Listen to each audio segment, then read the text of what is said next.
like that. But what'll happen is when you get the third one in,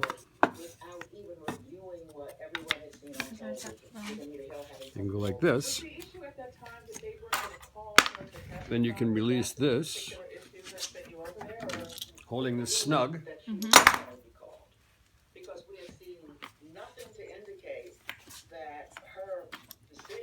You can clamp this.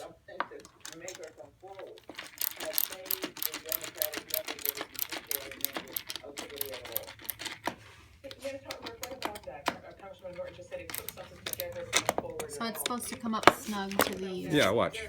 Now you've got this where you want it. Yep. Now you can turn this over. Wow. Okay. On the day that they were voting, they all have the same. And you put the 3 on and let them set with the glue, and then it's easier to add the other ones because everything's where it's supposed Well, to if be. you put that glue, you got to get clamping it within 10 minutes. Good to know. So then you get this clamp ready. You put your glue in. You've got glue in there. So now you can pull this down. Right? Try and get a You small can part pull this thing. down where it's supposed to be. And then right? it fits snug right in here. That's as far as it goes. Okay, good. Yeah. But the way to check it, I'll show you a way to check it. But I'm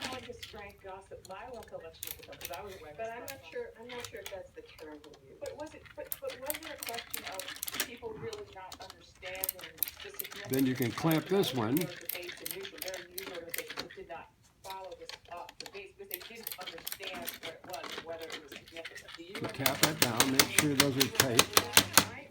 That these are staying flush. Actually, for at least a day and a half. And they are. Because I kept thinking, well, Good. The other thing is, the blocks for this, those dowel rods, they go in there. So if there's a question on spacing, That's the right spacing. Okay. you could figure that as your spacing, basically. That's the measurement. Good. Thank you.